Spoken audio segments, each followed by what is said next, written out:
चलिए देखते हैं, लास्ट क्लास में हम लोगों ने देखा था कि आर.एच. व्हिटेकर 1969 में 5 किंगडम क्लासिफिकेशन को बांटे, जिनमें सबसे पहला था हम लोग का किंगडम मोनेरा। आज उसी के बारे में हम लोग बात करने वाले हैं, kingdom Monera.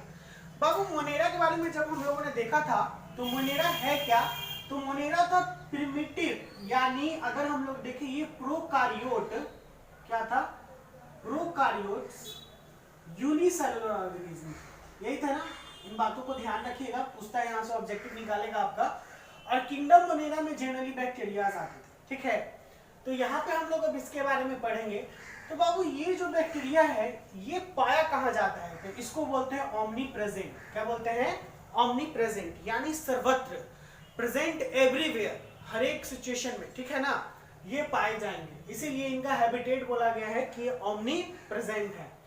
Group in 4 group based on their shape. Shape के बारे में आप लोग बहुत पहले ही पढ़ चुके हैं, 6, 7, 8 क्लास में, 9 में भी आप लोगों ने पढ़ा होगा, ठीक है। इनको इनके शेप के अकॉर्डिंग, ठीक है ना, इनके शेप के आधार पे इनको 4 ग्रुप में बांटा गया। सबसे पहला है कोकस, जिसको स्फेरिकल बोलते हैं। दूसरा है बैसिलस, जिसको रड शेप बोलते हैं बैक्टीरिया। तीसरा है वाइब्रियो, जिसको कॉमा शेप बैक्टीरिया बोलते हैं। और चौथा है स्पाइरलम, जिसको स्पाइरल शेप बैक्टीरिया बोलते हैं। तो ये आपका, तो आज सबसे पहले ही, क्योंकि लास्ट वीडियो में मैंने होमवर्क छोड़ दिया था, तो स्टूडेंट के लिए आज होमवर्क ये रहेगा कि इसका सबका फिगर वाइज और इसके बारे में 2-2 या 4-4 लाइन लिखना है, ठीक है ना, 4 ग्रुप ऑफ बैक्टीरिया के बारे में।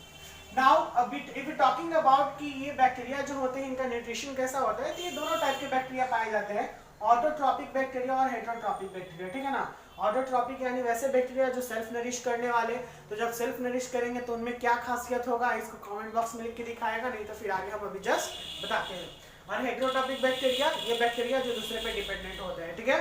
सो अगर बात करें kingdom Monera includes, kingdom Monera और क्या क्या रखता है, तो इसमें एक आ जाएंगे आर्चीबैक्टीरिया, यू बैक्टीरिया और माइकोप्लाज्मा, ये 3 है, ठीक है ना। आर्चीबैक्टीरिया, यू बैक्टीरिया और माइकोप्लाज्मा, ये बहुत गौर से ध्यान में रख लीजिएगा कि kingdom Monera includes archaebacteria, eubacteria और mycoplasma. So let's start with the first point, आर्चीबैक्टीरिया।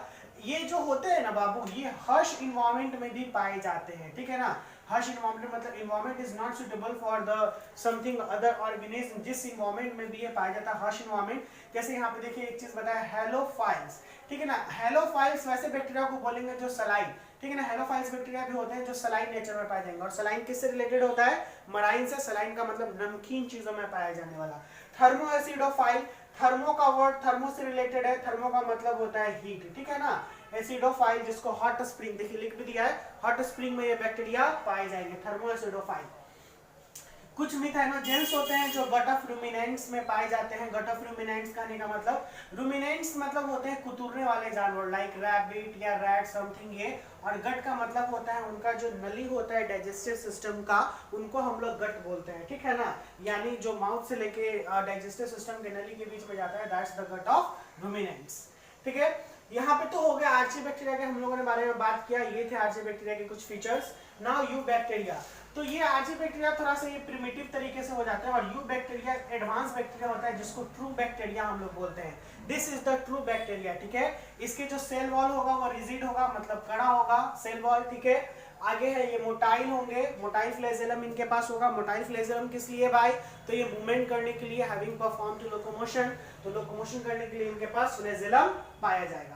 बाबू इसी में अगर देखें तो अभी जस्ट हम लोगों ने बात किया था कि बैक्टीरिया जो होते हैं इनके न्यूट्रिशन के आधार पे 2 भागों में बांटा गया।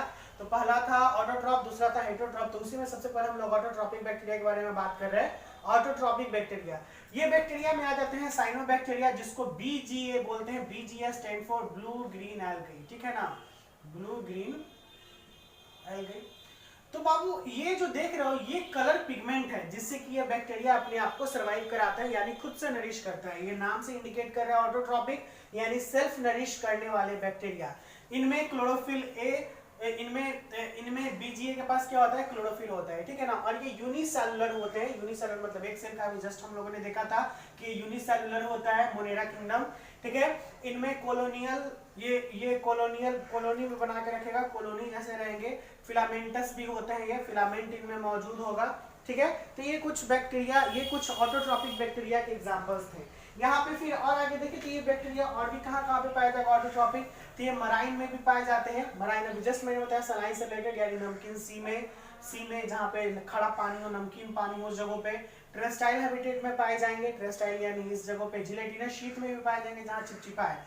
तो आप तीनों चीजें भी वहां से देखिएगा रिलेटेड है ये तीनों बात। हलाइन यानी सलाइन से रिलेटेड हो गया, यहाँ पे थर्मोसिडोफाइल यानी हॉट स्प्रिंग टेरेस्ट्राइल से रिलेटेड हो गया, और मिथेनोजेन यानी ये देखिए यहाँ पे गट ऑफ ल्यूमिनेंट तो ये जिलेटिनस शीट हो जाते हैं, उसी तरीके से पाए जाते हैं, यानी ओमनी प्रेजेंट है। ये क्या है, ओमनी प्रेजेंट। देखिए इसीलिए ये बात कर रहा है, बस खाली थोड़ा सा इलेबोरेट कर देता है किसी किसी चीजों को, तो कंफ्यूज नहीं होना कि कहाँ पे इन चीजों को याद कर लेना है, ठीक है ना।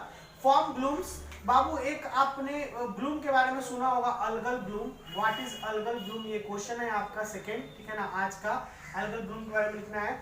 फिर ये बैक्टीरिया जो होते हैं नाइट्रोजन को भी फिक्स करते हैं, बहुत बेहतरीन तरीके से जानते हो आप। और किसमें, हेटेरोसिस्ट में। तो बाबू इसके एग्जांपल हो जाएंगे नॉनस्टॉक और एनाडीना, ठीक है ना। ये दो टाइप के बैक्टीरिया हैं जो कि नाइट्रोजन फिक्सेशन में हेल्प करते हैं। एक और बैक्टीरिया है जो लेगुमिनस प्लांट में पाया जाता है और वो भी नाइट्रोजन फिक्सेशन का काम करता है। उस बैक्टीरिया का नाम क्या है, आप लोग कमेंट बॉक्स में लिख के बताइएगा, ठीक है। अब ये जो टॉपिक है chemosynthetic bacteria and heterotrophic bacteria, ये यू बैक्टीरिया के ही सब ग्रुप्स में आते हैं। केमोसिंथेटिक बैक्टीरिया ये नाम से इंडिकेट कर रहा है ये केमिकली सिंथेसाइज बैक्टीरिया होंगे जो केमिकल से सिंथेसाइज होते हैं। देखिए लिखा हुआ है ऑक्साइड नाइट्रेट्स एंड अमोनिया, ठीक है ना। ये जो बैक्टीरिया होते हैं वो नाइट्रेट को ऑक्साइड्स करते हैं, ठीक है, और नाइट्रेट्स फिर से ये अमोनिया में चेंज होता है और फिर ये रिलीज करते हैं एनर्जी को। ये एनर्जी को किस फॉर्म में रिलीज करते हैं, तो इसको एटीपी के फॉर्म में रिलीज करते हैं। एटीपी का फुल फॉर्म कमेंट बॉक्स में लिख के बताइएगा। और ये जब एनर्जी रिलीज करते हैं तो ये एनर्जी क्या करता है, इस जितने भी न्यूट्रिएंट्स हैं उसको रिसाइकिल करने में हेल्प करता है। तो what are the type of nutrients, we know that. तो जैसे सॉइल में बहुत सारा न्यूट्रिएंट्स होता है, जैसे नाइट्रोजन हो गया, फास्फोरस हो गया, ठीक है ना।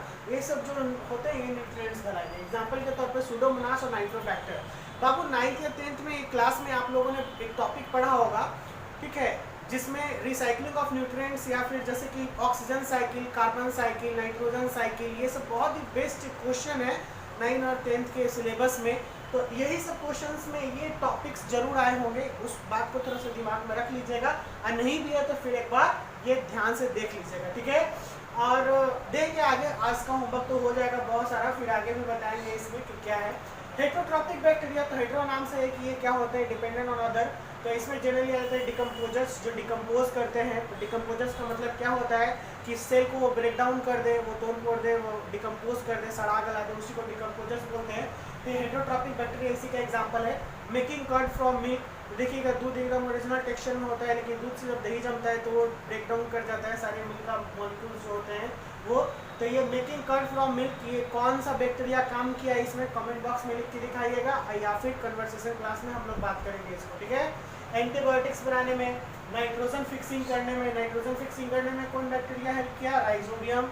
सम आर पैथोजेनिक की नेचर होते हैं। पैथोजेनिक वर्ड का मतलब होता है डिजीज काउजिंग, लिखती है, ठीक है ना, ये बात याद रखिए। कभी भी पैथोजेनिक की नेचर का नाम आएगा इसका मतलब समझ जाइएगा कि ये डिजीज से रिलेटेड है। किससे रिलेटेड है, डिजीज से। तो ये डिजीज काउजिंग हो जाएंगे, जैसे कॉलरा, टीबी, डायरिया, ये सब बीमारी फैलाते हैं, बैक्टीरिया के कारण होने वाला बीमारी है। यहाँ से क्वेश्चन भी आपको दे सकता है, 4 को अलग ऑप्शन दे देगा और बोलेगा कि टीबी से होने वाला बीमारी कौन है, तो उस ऑप्शन में, सॉरी, बैक्टीरिया से होने वाला बीमारी कौन है, तो उस ऑप्शन में अगर कॉलरा रहेगा तो जरूर कर दीजिएगा, टीबी रहेगा तो जरूर टिक लगा दीजिएगा, डायरिया रहेगा तो जरूर टिक लगा दीजिएगा। These are the bacterial causing diseases, ठीक है। यहाँ पे बात करें रिप्रोडक्शन के बारे में, तो रिप्रोडक्शन इनका देखिए बाइनरी फिजन और सेक्सुअल रिप्रोडक्शन जो स्पोर के थ्रू कर रहा है। तो देखिएगा बाइनरी किसका, ए सेक्सुअल का है ना, तो ये दोनों टाइप का रिप्रोडक्शन क्या है, सेक्सुअल एंड सेक्सुअल रिप्रोडक्शन। तो बैक्टीरिया दोनों टाइप का रिप्रोडक्शन करेंगे और जनरली ये सेक्सुअल में बाइनरी फिजन करेंगे। बाइनरी का मतलब होता है 2 भागों में टूट के बढ़ जाना, ठीक है, उसको बाइनरी फिजन बोलते हैं। बाबू यहाँ तो क्लियर हो गया। एक सॉरी थोड़ा सा मिस्टेक हो गया, दिमाग में आ रहा है, मैंने बोला गट ऑफ रूमिनेंट्स में बैक्टीरिया पाया जाएगा। रूमिनेंट्स, तो रूमिनेंट्स यानी रूमिनेशन करने वाले ऑर्गेनिज्म होते हैं, इस बात पे थोड़ा गौर कर लीजिएगा। वहाँ पे मैंने रैबिट और रैट बोल दिया, वो कुतुरने वाले जानवर, कुतुरने वाले नहीं बल्कि पघुराने वाले जानवर होते हैं, चबाने वाले, ठीक है ना, रूमिनेशन करने वाले। इस वीडियो में थोड़ा सा पीछे जाके देख लीजिएगा, just I am little bit थोड़ा सा दूसरे दिमाग में था। एनीवे, तो वहाँ पे वो जो गट होता है वही डाइजेस्टिव सिस्टम में। क्यों? क्योंकि उसमें मिथेनोजेंस वहाँ पे मैंने बात किया था, तो यही मीथेन गैस में चेंज कर देता है उनको, जिसको आगे जाके बायोगैस में इस्तेमाल किया जाता है। ठीक है, ये डिस्कशन क्लास में भी हम लोग क्लियर करेंगे आगे जाके, इसमें जो डाउट होगा वो पूछ लीजिएगा हमसे। नाउ ये तो पॉइंट क्लियर हो गया यहाँ पे। Now we have mycoplasma. बाबू माइकोप्लाज्मा बहुत ही इंपॉर्टेंट है, एग्जाम में कई बार ये पूछे जा चुके हैं। तो माइकोप्लाज्मा में सेल वॉल नहीं होता है। क्या नहीं होता है? सेल वॉल नहीं होता है। ठीक है, माइकोप्लाज्मा लैक सेल वॉल। ये स्मॉलेस्ट लिविंग सेल नॉन, अभी तक का सबसे छोटा लिविंग सेल जाना गया है। पूछ सकता है which is the smallest living cell known till date, तो क्या कहलाएगा? माइकोप्लाज्मा। माइकोप्लाज्मा किस नेचर का होता है? एनारोबिक नेचर का होता है। एनारोबिक यानी जो ऑब्सेंस ऑफ ऑक्सीजन में काम करे। किसमें काम करे? ऑब्सेंस ऑफ ऑक्सीजन, ऑक्सीजन की अनुपस्थिति में काम करे। और ये पैथोजेनिक की नेचर का होता है, यानी डिजीज फैलाने वाला। ये एनिमल्स में और प्लांट्स में डिजीज फैलाते हैं। ये माइकोप्लाज्मा का एक और नाम है पीपीएलओ। पीपीएलओ का फुल फॉर्म क्या हो जाएगा? Pleuropneumonia like organism. ठीक है ना, देखिए निमोनिया, निमोनिया से क्या वर्ड आया? निमोनिया किसको होता है? बीमारी है ना, निमोनिया लाइक ऑर्गेनिज्म। ठीक है, तो बाबू ये तो था माइकोप्लाज्मा पीपीएलओ, ये डिजीज काउजिंग एजेंट होते हैं, ये एनारोबिक होते हैं, ये सब याद कर लीजिएगा, इससे ज्यादा एग्जामिनेशन में नहीं आएगा। बाबू आज का टॉपिक में हम लोगों ने देखा मोनेरा, तो यहाँ पे किंगडम मोनेरा हो गया कंप्लीट। अगले क्लास में हम लोग लेके चलेंगे किंगडम प्रोटिस्टा। अगर इससे कोई क्वेश्चन है या डाउट है तो प्लीज कमेंट में in comment box other than Sahilian student. और जो साहिलियन है, जो साहिलियन एकेडमी का स्टूडेंट है, वो डिस्कशन क्लास में हम लोग मिलते हैं, वहाँ पे आप लोग पूछ लीजिएगा। ठीक है, कोई डाउट? चलिए मिलते हैं बहुत जल्द पार्ट 3 वीडियो के साथ। ये आज हम लोग का पार्ट 2 वीडियो था, और कोई भी डाउट हो प्लीज उसको क्लियर कीजिएगा, चुप मत रहिएगा, क्योंकि ये सारे टॉपिक्स जो है बहुत इंपॉर्टेंट है। बाय बाय बाबू, कीप अस स्टडीइंग ऑलवेज।